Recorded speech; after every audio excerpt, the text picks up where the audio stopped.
আজমল শেখ মাথায় ice bag ধরে বসে আছেন। তার পাশে তার সাঙ্গপাঙ্গরা। পাশে তার স্ত্রী বারবার তাকে বলছে উত্তেজিত না হতে, অসুস্থ হয়ে পড়বেন আপনি। কিন্তু আজমল শেখ কারো কথা শুনতে নারাজ। আর এত বড় ক্ষতি, সে কিভাবে মোকাবেলা করবে এই ক্ষতির? শুধুমাত্র তোমার গুণধর ছেলের জন্য আজকে এই পরিণতি হচ্ছে। কি দরকার ছিল আগ বাড়িয়ে রুদ্রের সাথে ঝামেলা পাকানোর? এখন দেখো কি হয়। দুদিন পর রাস্তায় নামতে হবে সবাইকে। রুদ্র অত সহজে ছেড়ে দেওয়ার মানুষ না।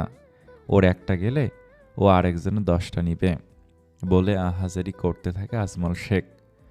ছেলেকে ফোনে পাচ্ছে না আজমল শেখ। আরও খেপেছে সে। দেখো নিশ্চয়ই কোনো নাইট ক্লাবে গিয়ে ফুর্তি করছে। আজমল শেখের কথায় ফুঁসে ওঠে মাহির শেখ, এর মা রাবেয়া শেখ। শুধু শুধু আমার ছেলের নামে এইসব বলবে না। সে তো তোমার ভালোর জন্য এই কাজ করেছে। আজমল শেখ রেগে লাথি মারে টি টেবিলে। আমার ভালো দেখতে কইছে তোর পোলারে? ওর কুকর্মের জন্যই আমার নির্বাচন থেকে পদত্যাগ করতে হয়েছে।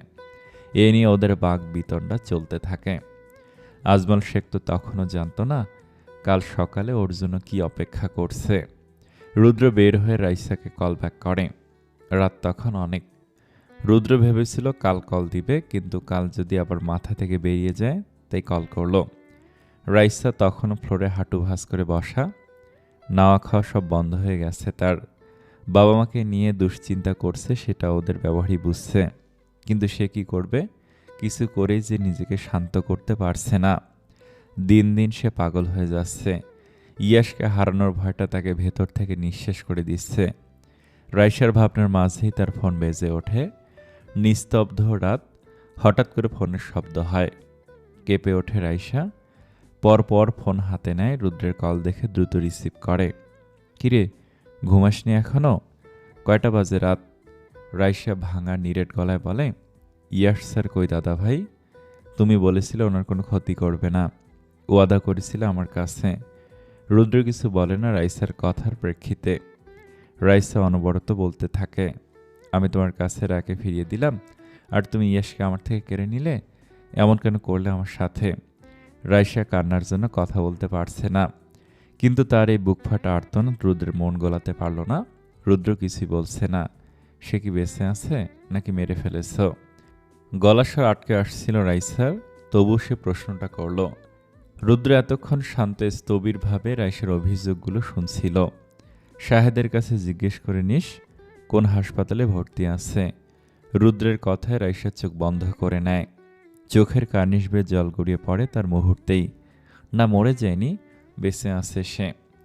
বেঁচে আছে এখনও। রাইসা চোখের পানি মুছে রুদ্রকে বলে, কেন করলে এমন? আমি বলেছিলাম দাদা ভাই, ওর ক্ষতি তুমি করবে না। তুমি আমাকে কথা দিয়েছিলে। তোকে কথা দিয়েছিলাম বলে এখনও পৃথিবীর বুকে শ্বাস নিচ্ছে। না হয় রায়াকে আমার কাছ থেকে দূরে সরানোর চক্রান্তের জন্য ওর জান নিয়ে নিতাম আমি। শুধুমাত্র তোর জন্য বেঁচে আছে ও। রাইসা কেঁদেই যাচ্ছে। তার কান্না যেন বাধা মানছে না আজ। রুদ্র গম্ভীর গলায় বলে, তুই ওর জন্য শুধুই কষ্ট পাচ্ছিস।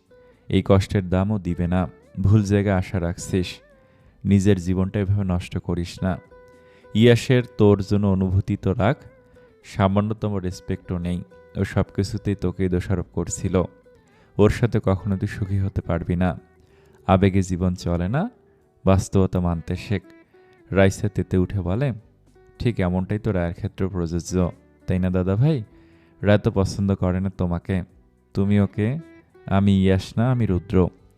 আমি আমার জিনিস ছিনিয়ে নিতে পারি। রায় ভালো থাকবে আমার কাছে। আমার মতো ভালো ওকে পৃথিবীর আর কেউ রাখতে পারবে না। কেউ ওকে আমার থেকে নিতেও পারবে না। উল্টো যে চাইবে তার বংশ নির্বংশ করে ফেলবো আমি। আমার থেকে দূরে সরে গিয়েও সরতে পারেনি সে। ঠিকই আমার কাছে ধরা দিতে হয়েছে। যেটা আমি পারি সেটা তুইও পারবি না, ইয়াসও পারবে না। রায় আমার সাথে থাকতে বাধ্য। আমি করব তাকে। সে চেয়েও আর যেতে পারবে না কখনো আমার কাছ থেকে। তুই পারবি এটা করতে? রুদ্রের কথাগুলো রাইসের মাঝে অনেক প্রভাব ফেলে। রুদ্র যেটা বোঝাতে চেয়েছিল সেটা তো সে বুঝলই না, বরং তার মাথায় উল্টোটা ঢুকল। ঠিকই তো দাদা ভাই, যেটা তুই করতে পারবি সেটা কি আমি পারবো? কেন পারবো না দাদা ভাই? দাদা ভাই যখন রায়কে ভালোবেসে নিজের করতে পেরেছে, তাহলে আমি কেন পারবো না? আমার ভালোবাসায় তো কোনো খাদ নেই। আমি পারবো, আমাকে পারতেই হবে। ইয়াস স্যার আমার হবে। এর মাঝে আমাকে যা করতে হবে আমি করব। যতটুকু যেতে হয় যাব, কিন্তু এর শেষ আমি দেখব। রাইসাকে চুপ থাকতে দেখে রুদ্র বলে, ঘুমা তুই, এগুলো ছেড়ে পড়ায় মন দে। এখনো তোর পুরো জীবন পড়ে আছে। এগুলো নিয়ে পড়ে থেকে নিজের জীবন নষ্ট করিস না। রাইসার রুদ্রের কথায় ধ্যান নেই, সে অন্য ভাবনায় ব্যস্ত। রাইসাকে কথা বলতে না দেখে রুদ্র ফোন কেটে দেয়। সেভাবে নেটওয়ার্কের প্রবলেম হয়তো, এজন্য কথা শোনা যাচ্ছে না। রুদ্র যখন বাড়িতে ঢোকে রাত তখন অনেক, সবাই ঘুমে। গাড়ি পার্ক করে সে নিজের রুমের উদ্দেশ্যে পা বাড়ায়। অন্য কোনো দিন হলে হয়তো সে আজ ও বাড়িতে ফিরত না, কিন্তু এখন কাজ যতই থাকুক না কেন, তাকে বাড়িতে আসতেই হবে। তার মনটা যেন আজ সর্বক্ষণ এখানেই পড়েছিল। তার ভিতরে আলাদাই একটা সুখ অনুভব হচ্ছে। বাড়িতে আসার জন্য এতটা অধৈর্য সেই জীবনে কখনো হয়নি। দ্রুত সিঁড়ি বেয়ে উপরে উঠে রুমের লক খোলে, ভিতরে ঢুকে আবার দরজা লক করে দেয়। টিম টিম লাইটের আলোয় তার প্রাণপ্রেয়সীকে দেখে।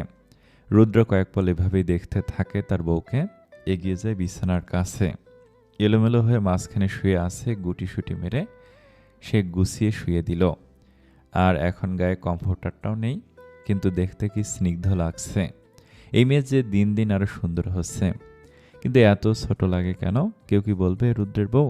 না, বউ বোঝার জন্য কিছু একটা করতে হবে, কিন্তু কি করবে? রুদ্র হাসে নিজের ভাবনায়। কি ভাবছে সে এসব? অবশ্য কি করবে সে? এই মেয়ে যেন সদ্য প্রস্ফুটিত হওয়া গোলাপ। গোলাপের পাপড়ির মতো লাল লাল গালগুলো দেখতেই চোখ জুড়িয়ে যায়। পৃথিবীর অন্য কিছুর প্রতি হয়তো সে এরকম মুগ্ধ হয়নি। তার মনে হচ্ছে বিয়ের পর যেন তার বউয়ের প্রতি ভালোবাসাটা বেড়ে গেছে। আজকের পরে তো তা ভাবতেই ঠোঁট কামড়ে হাসে সে। তার প্রাপ্তি, তার জীবনের শ্রেষ্ঠ প্রাপ্তি, এই তো সেই নারী। আজ পরিপূর্ণভাবে তার। রুদ্র আরও এগিয়ে যায় রায়ের কাছে। চোখ যায় তার ঠোঁটের মাঝে। ঠোঁটগুলো ফুলে কালচে হয়ে গেছে। ঠোঁটের তিলের জায়গাটা জখম হয়ে ফুলে আছে। উঠে দাঁড়ায় রুদ্র, লম্বা কয়েকটা শ্বাস নেয়। তারপর ডিভানে বসে পায়ের জুতো খুলে টেবিল থেকে পানির গ্লাস নিয়ে পানি খায়। এই মেয়ের কাছে গেলেই সে এলোমেলো হয়ে যায়। আজও সে এরকম কিছু চায়নি। সে তো জানে মেয়েটা ঠিক কতটা অসুস্থ। But I can not control myself at all. But you know baby, আমি এই জন্য একটু গিল্টি নই। বউ, তুমি আমার, অধিকার আছে আমার তোমার ওপর, আর আমি আমার অধিকার ভালোই বুঝে নিতে পারি। দুটো সিগারেট শেষ করে রুদ্র উঠে দাঁড়ায়। টি শার্ট খুলে ছুঁড়ে মারে ডিভানে, তারপর চলে যায় ওয়াশরুমে ফ্রেশ হওয়ার জন্য। হাত মুখ ধুয়ে এসে লাইট অফ করে শুয়ে পড়ে। বিছানার মধ্যেইখানে রায়া ওকে বুকে টেনে ওর জায়গায় শুয়ে পড়ে রুদ্র। রায়ের অর্ধেক শরীরটা নিজের ওপর টেনে নেয়। রুদ্র রায়ের টি শার্ট গলিয়ে তার উন্মুক্ত উদরে হাত রাখে। শরীরে ঠান্ডা হাতের স্পর্শ পেয়ে নড়ে চড়ে ওঠে রায়া। রুদ্র দু হাতে রায়ার কোমর পেঁচিয়ে ধরে রায়াকে বুকের মাঝে এনে শক্ত করে জড়িয়ে ধরে মাথার ভাঁজে চুমু খায়। রুদ্র জানে এখন রায়ের ঘুম ভাঙবে না। তখন পেনকিলারের সাথে ঘুমের ওষুধ দিয়ে দিয়েছিল ঘুমানোর জন্য। রুদ্র কিছুক্ষণ তার বউকে শুকনো আদর করে ঘুমিয়ে পড়ে। সকাল উঠতে হবে, আবার কাজ আছে তার। শাহানা বেগম ঘুমিয়েছিলেন। শরীরটা ভালো যাচ্ছে না তার ইদানিং। বিছানায় স্বামীকে না পেয়ে উঠে বসেন তিনি। ড্রয়িং রুমে এসে দেখেন শওকত সাহেব বসে আছেন সোফায়। শওকত বিন আনোয়ার ছেলেকে দেখতে উঠে এসেছিলেন। গিয়ে দেখেন ঘুমিয়ে আছে সে, হাতে পেয়ে ব্যান্ডেজ মোড়ানো। ছেলের পাশে বসে ছেলের মাথায় হাত বোলালেন কিছু সময়। রায়ানের ঘর থেকে রায়ের ঘরে গেলেন। রুমটা শূন্য পড়ে আছে। গোছানো রুমটা কখনোই এত গোছালো থাকে না। চটফটে মেয়েটা মুহূর্তে সবকিছু এলোমেলো করে দেয়। বিছানার পাশে রায়ের বড় টেডি বিয়ারটা রাখা। এটা মেয়েকে তিনি কিনে দিয়েছিলেন বছর 3 আগে। সবসময় এটা জড়িয়ে ঘুমায় সে। শওকত সাহেব আর দাঁড়ান না, বেরিয়ে আসে। চোখের পানিটুকু মুছে ড্রয়িং রুমে এসে বসেন। ছেলে তো চোখের সামনে আছে, কিন্তু মেয়েটা, আজ কতটা দিন হলো মেয়েটার কোনো খবর জানেন না। কেমন আছে, কি খাচ্ছে না খাচ্ছে কিছুই জানেন না। ঘরটা তার খালি হয়ে গেছে। মেয়েটার কথা খুব মনে পড়ছে, কিন্তু যোগাযোগ করার কোনো সুযোগ পাচ্ছেন না। তুমি ঘুমাওনি? এখানে কি করছো? শাহানা বেগমের কথা শুনে তার দিকে তাকান শওকত সাহেব। উদ্বিগ্ন গলায় বলেন, এ কি, তুমি আবার উঠে এলে কেন? ঘুম ভাঙার পর তোমাকে পেলাম না, তাই দেখতে এলাম। ও না, এমনি ঘুম আসছিল না, তাই। তুমি ঘুমিয়ে পড়ো, তোমার শরীর ভালো না। শাহানা বেগম বলেন, এত টেনশন করো না, তোমার প্রেশার বেড়ে যাবে। আল্লাহ নিশ্চয়ই আমার মেয়েকে ভালো রাখবে। ওর কপালে এটাই লেখা ছিল, এজন্য এটা হয়েছে। ভাগ্যের লেখা কখনো খণ্ডানো যায় না। তাই চিন্তা না করে ওর জন্য দোয়া করো, যাতে ও ভালো থাকে। শওকত সাহেব হতাশ হয়ে বলে, কিন্তু মন তো মানে না, মেয়েটার কোনো খবর নেই। বাবা হয়ে আমি ব্যর্থ, মেয়ের জন্য কিছুই করতে পারলাম না। শাহানা বেগম শওকত সাহেবের কাঁধে হাত রেখে বলেন, এভাবে বলো না, যথেষ্ট চেষ্টা করেছ তুমি। এটা হওয়ারই ছিল, তাই যা হয়েছে মেনে নাও। ওদের সাথে আমরা পেরে উঠব না, ছেলেটার কি অবস্থা হয়েছে দেখেছ? আর সব কিছুর পরে হলো ওদের বিয়ে হয়ে গেছে, রায়া নিজের সম্মতিতে বিয়ে করেছে। এখানে আর আমাদের কিছুই করার নেই, এমনকি আমরা চাইলেও কিছু করতে পারবো না। তাই বলছি, মেনে নাও সব কিছু, ওকে ওর মতো থাকতে দাও, পরে কিছু হলে দেখা যাবে। আমার মনে হয় না রুদ্র কখনো রায়ের কোনো ক্ষতি করবে। শুরু থেকে ও বিয়ে করতে চেয়েছিল, অন্য কোনো খারাপ উদ্দেশ্য নেই ওর। এমনকি আমরা চলে আসার পরও রায়াকে খুঁজে বের করেছে। 6 মাস পর্যন্ত পাগলের মতো ওকে খুঁজে গেছে, কিন্তু মেয়েটার সাথে তো কোনো যোগাযোগ করতে পারতেছি না, এজন্যই হয়তো শান্তি পাচ্ছি না আমি। শাহানা বেগম শওকত সাহেবকে বলেন, চেয়ারম্যান সাহেবের সাথে কথা বলে দেখি জিনিসটা মীমাংসা করা যায় কি না। ওনাকে বলবো রুদ্রের সাথে কথা বলতে। আমরা একদিন যাব ওদের বাড়িতে। আর কিছু জটিল না করে সমাধান করার চেষ্টা করো, যাতে মেয়েটা সুখে থাকতে পারে। দীর্ঘশ্বাস ফেলেন শওকত সাহেব। তিনিও তো চান তার একমাত্র মেয়েটা যেন সুখে থাকে, কিন্তু এই ছেলের সাথে কি সে সুখে থাকতে পারবে? শাহেদের কাছে ফোন দিয়ে রাইসে জেনে নিয়েছে ইয়াস কোন হাসপাতালে ভর্তি আছে, কিন্তু এখন সে ঘর থেকে বের হতে পারবে না। ঘর থেকে বের হলেও হাসপাতালে তাকে এখন অ্যালাউ করবে না, রাত তখন অনেক। তাই সে ঠিক করে সকাল হলেই চলে যাবে ইয়াসের কাছে, গিয়ে পায়ে ধরে মাফ চাইবে। শব্দস্বর, ওর জন্যই তো আজ ইয়াসের এত বড় ক্ষতি হয়েছে। মাফ চাইবে সে, প্রয়োজনে পায়ে ধরে বসে থাকবে, কিন্তু ইয়াস স্যার কি আমাকে মাফ করবে? এই ভয়টাই তাকে কুরে কুরে খাচ্ছে। ইয়াস স্যার যদি আমার থেকে মুখ ফিরিয়ে নেন, তখন আমি কি করব? আমি যে তাকে ছাড়া থাকতে পারবো না, এসব ভাবতে ভাবতে রাইসা রাত পার করে দেয়। রাতের আধার পালিয়ে গেছে সূর্য ওঠার পরপর। নতুন একটা সকাল, সূর্যের আলোয় স্নান করে নতুন দিনের শুরু। ভোরের সোনালি আলো রুদ্রের মুখে পড়তে চোখ মুখ খিঁচে নেয়, বিরক্তি নিয়ে ঘুম ঘুম চোখ খোলে। উঠতে নিলে শরীরের মধ্যে ভারী কিছু অনুভব করে সে। কয়েক সেকেন্ড সময় লাগে তার সব কিছু বুঝে উঠতে। তারপর কম্ফোর্টার সরিয়ে নিচে তাকায়। রুদ্রের মুখে হাসির রেখা ফুটে ওঠে। এই মেয়েকে নিয়ে সে বুকে শুয়েছিল, আর এখন পেটে মাথা দিয়ে তার পা দুটোকে কোলবালিশের মতো পেঁচিয়ে ধরে শুয়ে আছে। হাসে রুদ্র রায়ের ঘুমানোর অবস্থা দেখে। তারপর তাকে টেনে সুন্দর করে বালিশের মধ্যে শুয়ে দেয়, দুপাশে বালিশ দিয়ে দেয়। নয়তো এই মেয়ের ঘুমের যে অবস্থা, কখন আবার নিচে পড়ে যায়। রুদ্র রায়ের কানে ঠোঁট লাগিয়ে ফিসফিস করে বলে, আজকের দিনটা আমার জন্য সেরা দিন, তুমি জানো? কারণ আমার দিনের শুরুটা হয়েছে তোমাকে দেখে। ইউ হ্যাভ নো আইডিয়া এই দিনটার জন্য আমি ঠিক কতটা অপেক্ষা করেছি। এখন থেকে প্রত্যেকটা দিন, প্রত্যেকটা সকাল আমার জন্য সুন্দর হবে। তোমার প্রতি আমার ভালোবাসাটা যেন দিনের আলোর মতো উজ্জ্বল হয়। এই ভালোবাসায় যেন সারাটা জীবন তোমাকে মুড়িয়ে রাখতে পারি। ঘুমের ওষুধের কারণে সে এখনো ঘুমে, ঘুমের রেশ কাটতে সময় লাগবে। রুদ্র কিছুক্ষণ আজ এমনি শুয়ে থাকে, তার প্রাণপ্রিয়াকে প্রাণ ভরে দেখার জন্য। না হয় অন্যদিন ওঠার সাথে সাথে রেডি হয়ে অফিসের জন্য বেরিয়ে পড়ে। বাড়িতে তার খুব কম সময় থাকা পড়ত, মাঝে মাঝে রাতেও আসতো না। রুদ্র রায়ের চুলগুলো গুছিয়ে দেয়, ঠোঁটের জখম হওয়া জায়গায় একটা চুমু খায়, উঠে দাঁড়ায়। 9টায় তার মিটিং আছে। তারপর একবার পার্লামেন্টে ঘুরে আসতে হবে। কয়েকদিনের এসবের ঝামেলায় পার্লামেন্টে যেতে পারেনি। আবার আজকে ঢাকার বাইরেও যাওয়া লাগতে পারে। রুদ্র ফ্রেশ হয়ে রেডি হয়, রায়ের কাছে গিয়ে ওকে ডাকে, কিন্তু রায়ের সাড়া নেই। রায়কে রেসপন্স করতে না দেখে রুদ্র আর ডাকে না। ডয়ার থেকে একটা কাগজ বের করে তার মধ্যে কিছু লেখে। চিরকুটটা টি টেবিলের পানির গ্লাসের নিচে রেখে দেয়। তারপর রায়ের কপালে ছোট্ট চুমুখে উঠে দাঁড়ায়। রুদ্র নিচে নেমে দেখে শিফা একটা মেয়ের সাথে কথা বলছে। শিফা রুদ্রকে দেখে বলে, ভাই অফিস যাচ্ছিস? রুদ্র রাশভারী গলায় বলে, রায়ের দেখাশোনা করার জন্য একটা মেয়ে ঠিক করতে বলেছিলিস না? এই মেয়ে ঠিক করেছি। ওর নাম মাহিরা। মাহিরা নামের মেয়েটি সালাম দেয় রুদ্রকে। রুদ্র তাকায় ওর দিকে। 18-19 বছরের মেয়ে হবে। রুদ্র জবাব দেয় সালামের। রুদ্র রহিমাকে উদ্দেশ্য করে বলে, আমাকে ব্ল্যাক কফি দাও। তো তোমাকে তোমার কাজ বুঝিয়ে দেয়া হয়েছে? মাহিরা নামের মেয়েটি মাথা নাড়ে। রহিমা রুদ্রকে কফি দিয়ে যায়। রুদ্র কফির কাপে চুমুক দিয়ে বলে, your only job is take care of my wife. ওর সাথে থাকবে সবসময়, আমি আসার আগ পর্যন্ত। আমি চলে আসলে তোমার কাজই শেষ। ও ছাদে বা কোথাও যেতে চাইলে ওর সাথে যাবে। এই বাড়ির বাইরে কোথাও যাওয়া চলবে না। বাড়ির ভেতরে ঘুরতে চাইলে ঘুরবে। আর ওর কোনো কিছু হলে তোমার জন্য তা ভালো হবে না। মনে রেখো, কাজে গাফিলতি আমি মেনে নেব না। আর ওকে কোনো ফোন দিবে না, নিজের সাথে ফোন রাখবে না।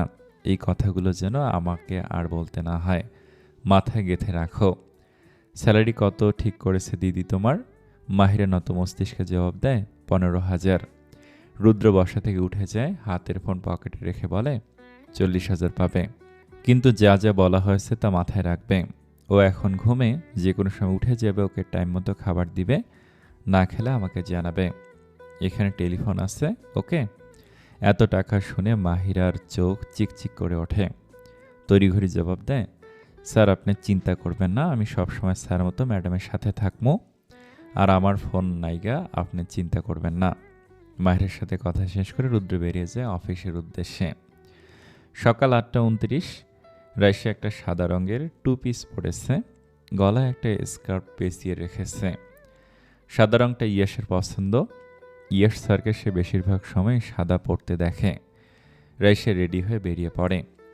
রাইসা বেরিয়ে যেতে নিলে রিপা তালুকদার ডেকে ওঠে, এ রাইসা, কোথায় যাচ্ছিস?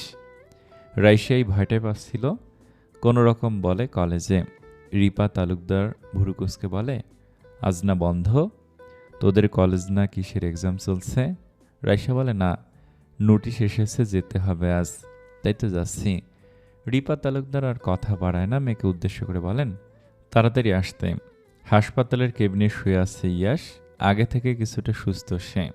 মাথায় 8টা স্টিচ পড়েছে, হাতে পায়ে হাজারো আঘাত, পায়ে ফ্র্যাকচার। ইয়াসের মা খাইয়ে দিচ্ছে তাকে। এমন সময় কেবিনের দরজায় কেউ নক করে। দরজায় শব্দ হয়, ইয়াসের মা তাকায় দরজার দিকে। ইয়াসের মা এই মেয়েকে চেনে না, তাই সে জিজ্ঞাসা দৃষ্টিতে তাকিয়ে আছেন। অপরদিকে ইয়াস ক্রোধে ফেটে পড়েছে, মা, এই মেয়েকে এখান থেকে বের করে দাও, ওকে বের করো এখান থেকে। বাবা, চিৎকার করিস না, ডাক্তার তোকে উত্তেজিত হতে না করেছে। ইয়াসের চিৎকারে রাইসা ভেতরে ঢোকে। স্যার, আপনি শান্ত হন, আমার কথাটা একটু শুনুন, আমি এরকম কিছু চাই। চুপ, একদম চুপ। তোমার কোনো কথা শুনতে আমি ইচ্ছুক নই। আমার সামনে থেকে চলে যাও এক্ষুনি, এই মুহূর্তে এখান থেকে বেরিয়ে যাও। রাইসা তবু ইয়াসের কাছে গিয়ে বলে, বিশ্বাস করুন আমাকে। আমি কি? হেসে ওঠে ইয়াস, বিশ্বাস? তোমাদের মতো মেয়েকে বিশ্বাস, যে নিজের বেস্ট ফ্রেন্ডকে বিপদের মুখে ফেলে দিয়েছে? তোমার মতো মেয়ের মুখে বিশ্বাস শব্দ মানায় না। আর আমি তোমার কোনো কথা শুনতে চাই না, বের হও এখান থেকে। ইয়াস আর রাইসার মধ্যে এ নিয়ে কথা কাটাকাটি চলতে থাকে। ইয়াসের শরীরের অবস্থা খারাপ হতে দেখে এবার ইয়াসের মা বলে ওঠে, দেখো মেয়ে, তুমি কি আমি জানি না, কিন্তু আমার ছেলে অহেতুক কোনো মেয়ের সাথে খারাপ আচরণ করবে না, তা আমি জানি। আমার ছেলেকে আমি শিক্ষা দেইনি, তাই বলছি যা করার করেছে। আমার ছেলেটা অসুস্থ, তুমি এখন এখান থেকে চলে যাও। রাইসা কারোর কথা শুনতে নারাজ। সে এগিয়ে গিয়ে ইয়াসের হাত চেপে ধরে বলে, আমাকে ক্ষমা করে দিন স্যার, আমি যা করেছি আপনাকে হারানোর ভয় করেছি, আপনাকে পাওয়ার জন্য করেছি। আমি আপনাকে ভালো। ঠাস করে শব্দ হয়। ইয়াস ঠাটিয়ে চর বসায় রাইসার গালে। রাইসা স্তব্ধ হয়ে তাকিয়ে থাকে ইয়াসের দিকে। জীবনে কেউ কখনো তার গায়ে হাত তোলেনি। মুহূর্তে ফর্সা গালে 3 আঙ্গুলের ছাপ বসে যায়। রাইসা ছলছল চোখে তাকায় ইয়াসের দিকে। ইয়াস চেঁচিয়ে বলে, অসভ্য মেয়ে, একদম আমার গায়ে হাত লাগাবে না। ইয়াস চিৎকার করতেই মাথায় হাত চেপে ধরে। তার সেলাইয়ে টান পড়েছে। ইয়াসের অবস্থা দেখে তার মা কান্নাকাটি শুরু করে। রাইসা ইয়াসের কাছে আবার যেতে নিলে এবার ইয়াসের মা চিৎকার করে লোক ডাকেন। হাসপাতালে এত ঝামেলা দেখে ডাক্তার নার্স আসে। ডাক্তার এসে দ্রুত ইয়াসকে দেখে। সব কাহিনী শুনে রাইসাকে বেরিয়ে যেতে বলে, কিন্তু রাইসা ইয়াসের অবস্থা দেখে আরও গো ধরে বসে সে যাবে না কখনো। এক পর্যায়ে হাসপাতালের অথরিটি সিকিউরিটি গার্ডকে ডেকে পাঠায়। তারপর দুজন মেয়ে মিলে রাইসাকে এখান থেকে বের করে দিতে চাইলে রাইসা অসহায় চোখে ইয়াসের দিকে তাকায়। বারবার শুধু একটা কথাই বলে, আমি একটু থাকি না প্লিজ, স্যার সুস্থ হলেই চলে যাব, একটু থাকতে দিন। কিন্তু কেউ শোনেনি রাইসার কথা। রাইসার এই আর্তনাদ ছুঁতে পারেনি ইয়াসের মন। রায় ঘুম থেকে ওঠে বেলা গড়িয়ে যাওয়ার পর। শরীরের চিনচিন ব্যথাটা এখনো কিছু রয়ে গেছে। এক হাতে মাথা চেপে ধরে বসে আছে। মাথাটা ভার হয়ে আছে তার। উঠতেই দেখে একটা মেয়ে বসে আছে তার দিকে তাকিয়ে। ঘুম থেকে উঠে অপরিচিত একটা চেহারা দেখে ঘাবড়ে যায় রায়া। রায়াকে উঠতে দেখে বলে, ম্যাডাম আপনি উঠেছেন? সেই কখন থেকে বসে আছি। তুমি কি? আমার নাম মাহিরা। আমারে রাখা হয়েছে আপনার দেখাশোনা করবার লাই। রায় ছোট্ট করে বলে, ও। রায় উঠে ফ্রেশ হয়ে নেয়। ম্যাডাম কি খাবেন? রায় বলে, 1 কাপ চা দাও, মাথা ব্যথা করছে খুব। মাহিরা রায়ের কথা মতো তার জন্য চা আনতে যায়। রায় পানি খাওয়ার জন্য গ্লাস নিতে গিয়ে দেখে একটা চিরকুট রাখা। রায় চিরকুটটা হাতে নিয়ে খুলে দেখে, ডাকলাম ওঠোনি, যখন এটা পড়বে ততক্ষণে আমি কাজে থাকবো। আজ যে সারাদিন ব্যস্ততায় কাটবে। এইখানে মলম রাখা আছে, ব্যথার জায়গায় লাগিয়ে নিও। আর আজকে শাড়ি পরবে, ঠিক আছে? রেড শাড়িটা আলমারিতে রাখা আছে, প্যাকেটে পেয়ে যাবে। রুদ্র মাহাতাব। রায় আগের জায়গায় রেখে দেয় চিরকুটটা। পানি খায় না সে। মলমটা ছুঁড়ে মারে দূরে। মনে মনে ঠিক করে ফেলায় পরবে না সে শাড়ি, শুনবে না কথা। কাল সে অনেক রিকোয়েস্ট করে বলেছিল একটিবার কথা বলবে বাবার সাথে। যখন এই লোক শোনেনি তার কথা, তখন সে শুনতে যাবে কেন? সেও শুনবে না। পরপর ধাক্কা সামলে উঠতে পারেনি আজমল শেখ। গতকাল তার দুইটা ফ্যাক্টরি আগুনে পুড়ে ছাই হয়েছে। আজ সকাল হতে না হতে আরেকটা ঘটনা। তার অফিস সিল করে দিয়েছে। সেখানে এক্সপোর্ট ইম্পোর্টের পিছনে অস্ত্র ব্যবসা থেকে শুরু করে সব ধরনের অবৈধ ব্যবসা করা হয়। এগুলো সব লিক করেছে কে, সেটা খুব ভালো করেই জানে। কিন্তু এখন তার কাছে বাঁচার কোনো রাস্তা নেই। যে কোনো সময় পুলিশ আসবে। অতিরিক্ত টেনশনে আজমল শেখের মাথা কাজ করা বন্ধ করে দিয়েছে। হঠাৎ করে আজমল শেখের বুকের মাঝখানে ব্যথা ওঠে এবং প্রচুর পরিমাণে ঘামতে থাকে সে। বুকের ব্যথা ক্রমশ বাড়ার কারণে তাকে দ্রুত হাসপাতালে নেওয়ার ব্যবস্থা করা হয়। রুদ্র অফিসের কাজ শেষ করে মিস্টার মাথেওর সাথে ডিল কনফার্ম করে। তারপর তার থেকে বিদায় নিয়ে একবার আশরাফ খানের কাছে যায়। জরুরি তলব পড়েছে চাচার। আশরাফ খান রুদ্রকে দেখে বলেন, বসো, তোমার জন্য অপেক্ষা করছিলাম। কি জন্য ডেকেছ? আমার কাজ আছে, দ্রুত বলো। রুদ্রের তেরামিতে অভ্যস্ত আশরাফ খান। তার কাছে এসব নতুন কিছু না। তিনি সব কথা ধরেনও না, বরং ঠান্ডা গলায় বলে, নিশার সাথে এমন কেন করলে? ও তোমার আপন ফুপির মেয়ে, তোমার বোন হয়। রুদ্র বিরক্ত কণ্ঠে বলে, বোন হয় ফুপির মেয়ে বলেই তো এতকাল ওর এই প্যানপ্যানানি সহ্য করেছি, ছাড় দিয়েছি। কিন্তু এবারও আমার কলিজায় হাত দিয়েছে, তাই যা করেছি বেশ করেছি। এ নিয়ে আমার কোনো কথা বলার নেই। তোমার ভাগ্নির জন্য দরদ থাকতেই পারে, আমার বিন্দুমাত্র নেই। ওর কর্মফল পেয়েছে, শাস্তি অন্যভাবে দিতে পারতে। তোমার ফুপির কথাটাও ভাবতে অ্যাটলিস্ট। সে তোমাকে পেলে পুষে বড় করেছে। যখন তোমার মায়ের প্রয়োজন ছিল, নিজের সন্তানকে ছেড়ে তোমাকে সময় দিয়েছে। সেজন্যই তো প্রাণে মারিনি। ফুপির জন্য প্রাণে বেঁচে গেছে, এখনও শ্বাস নিচ্ছে। না হয় ওর যে আমি কয় টুকরো করতাম সেটা আমি নিজেও জানি না। দায়সারা উত্তর রুদ্রের জবাবে হতাশ হয় আশরাফ খান। এই ছেলেকে কিছুতে বোঝাতে পারেন না তিনি। কেন ডেকেছ বলো? আজকে একবার সিলেট যেতে হবে। সিলেট কেন? রুদ্র কফির কাপ হাতে নিয়ে বলে, ওখানে একটা আউটলেট করব, তাই জায়গাটা দেখতে যাওয়া। ও। আজমল শেখ হাসপাতালে অ্যাডমিট, শুনেছ? হার্ট অ্যাটাক করেছে। রুদ্র আশি ভঙ্গিতে পায়ের উপর পা তুলে বসা, কফির কাপে চুমুক দিয়ে বলে, শালা এখনো মরেনি, কই মাছের প্রাণ। আশরাফ খান হেসে বলে, বাঁচবে না মনে হয়, কন্ডিশন তো শুনলাম ভালো না। বেচারা গদি হারালো, বিজনেস ফ্যাক্টরি মিল সব শেষ, রাস্তায় বসার বাকি আছে। এখনো শেখ বাড়ি বেঁচে আছে, ওটা শেষ হলে রাস্তায় বসবে। এত সহজে নিও না ব্যাপারটা। আজমল শেখের ছেলেকে হালকায় নিও না, খুবই ধুরন্ধর ছেলে। ইলেকশনের সময় কি করেছে দেখনি? ও আগে দেশে আসুক, ওর ব্যবস্থা তখন হবে। তখনও পারেনি, এখনও পারবে না। রুদ্র মাহাদেবের সাথে পেরে ওঠা সহজ না। আচ্ছা, এগুলো বাদ দাও। জানিয়ে তোমাকে আনানো, তোমার মামা ফোন দিয়েছিলেন। ওনাকে রায়ার বাবা মা বারবার ফোন দিচ্ছেন। ওরা চাচ্ছে জিনিসটা মীমাংসা করতে। সবকিছু স্বাভাবিক হয়, সুন্দর হয়, এটাই চাচ্ছে তারা। আমার এটাই মনে হয়। অকারণে ঝামেলা না করাই ভালো। আর রায়ের সাথে তোমার থাকতে হবে, এমন করলে ও কখনো তোমাকে মন থেকে মেনে নিবে না, তোমার সাথে স্বাভাবিক আচরণও করবে না। একটা সুন্দর স্বাভাবিক দাম্পত্য জীবন চাইলে এসব জেদ বাদ দাও। একটা মেয়ের কাছে বাবা মায়ের থেকে আপন আর কেউ নেই, তাই ওকে ওর বাবা মায়ের সাথে কথা বলতে দাও, ওদের দেখা করিয়ে দাও, প্রয়োজনে ওকে নিয়ে সাথে ঘুরে এসো। রুদ্র রুষ্ট কণ্ঠে বলে, নট অ্যাট অল। সব কিছু তো প্রথমে স্বাভাবিক ছিল, অস্বাভাবিক করেছে ওরা। এখানে আমার কোনো দায় নেই। যা হয়েছে হচ্ছে, সবটাই ওদের জন্য হচ্ছে। 6 মাস সাফার করেছি আমি, আর দুদিনই ওদের এই অবস্থা। এখন কিছুই করার নেই। আমি করব না ঠিক, যেভাবে আছে সেভাবেই থাকবে। আমি কারোর হিসাব বাকি রাখি না। আমার বউ আমি সামলে নেব, ওদেরটা ওরা জানে। 1 বছর যাক, তখন ভেবে দেখব। আর এসব অহেতুক কথা আমাকে বলবে না বলে রুদ্র উঠে দাঁড়ায়। মাহিরের সাথে রায়ের বেশ ভালোই বনেছে। রায়ের স্বস্তি এটাই, কথা বলার মতো কেউ হয়েছে। এই দম বন্ধকর পরিবেশে তার মনে হচ্ছিল সে মরেই যাবে এই কটা দিন। সে কিভাবে দিন কাটিয়েছে সে শুধুমাত্র সেই জানে। অবশ্যই এখানে তার অন্য একটা উদ্দেশ্য আছে।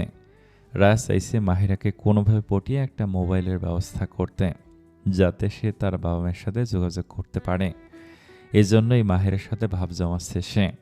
আর মাহিরা তো রায়ের ছাড় মতো 24 ঘন্টা ওর সাথে বসে আছে। তার মূল উদ্দেশ্য হলো রায়ের বিশ্বাস অর্জন করা। তাই তো রায়ের সাথে এত ভাব জমাচ্ছে, রায়ের মন জুগিয়ে চলছে। আহসান ড্রাইভ করতে করতে বলে, স্যার কোথায় যাব? ফ্লাইট তো 4টায়, এয়ারপোর্টে যাব এখন। রুদ্র রাশভারী গলায় বলে, বাসায়। রুদ্রের কথায় ভেবা চাকা খায় আহসান। আবার মনে পড়ে না, স্যার তো বিয়ে করেছেন, এখন তো ঘন ঘন বাড়ি যাবেনি, নতুন বউ বলে কথা। তা আবার স্যার কি পরিমাণে পাগল ম্যাডামের জন্য, এটা তো সে ভালো মতোই জানে। চোখে হারায় স্যার ম্যাডামকে। রুদ্র বাড়িতে ফিরে তড়িঘড়ি রুমে যায়। তার তর সইছে না তার প্রাণপ্রিয় বউকে শাড়িতে দেখার জন্য। শাড়িটা সে লন্ডন থাকাতে নিয়েছিল। তখন থেকে কল্পনা করেছে এই বেশে রায়াকে কেমন লাগবে, কিন্তু মাঝখানে এত কিছু হয়ে গেল। কিন্তু এখন তার বউ তার কাছে, এখন সব শখ পূরণ করবে সে। কল্পনায় যেমন ভেবেছিল তেমন দেখাবে, নাকি আরো সুন্দর দেখাবে তার বউকে। এসব ভাবতে ভাবতে রুদ্র রুমে আসে, কিন্তু রুমে ঢুকে কোথাও রায়াকে না দেখে কপালে ভাঁজ পড়ে রুদ্রের। এক এক রুম, ব্যালকনি, ওয়াশরুম চেক করে কোথাও নেই রায়া। দ্রুত রুম থেকে বের হয়ে চিৎকার করে ডাকতে শুরু করে রায়াকে। রুদ্রর চিৎকারে রহিমা দৌড়ে এসে বলে, ছোট সাহেব, নতুন বউ তো ছাদে। আজকে যে নতুন মাইয়াটা রাখলেন ওর সাথে। আমি মানা করছিলাম না যাইতে, কিন্তু নতুন বউ হুনে নাই। শিফা ম্যাডামও বাড়িতে নাই, আমি কেমনি কিছু করমু। রুদ্র দ্রুত সিঁড়ি বেয়ে ছাদে যায়। হাতে সময় নেই তার। এই সময়ের মধ্যে সে এসেছে শুধুমাত্র এই মেয়েকে দেখার জন্য, আর ঘরে এসে দেখে সে নেই। মেজাজটা হুদায় বাড়ছে রুদ্রের। কাজের চাপে সে এমনিই বিরক্ত, দম ফেলার ফুরসত নেই তার। একসাথে এত দিক সামলাতে সামলাতে মাথা নষ্ট তার। রুদ্রের আওয়াজ শুনেছে রায়া। মাহিরা বারবার বলছে, ম্যাডাম সারাইসে নিচে চলেন, কিন্তু রায়ের কোনো হেলদোল নেই। এক দৃষ্টিতে আকাশের দিকে তাকিয়ে আছে। কতদিন পর খোলা আকাশ দেখছে। রুদ্র উপরে এসে রায়াকে দেখতে পায়। ছাদের একদম কিনারা ঘেঁষে দাঁড়িয়ে আছে, খোলা চুল।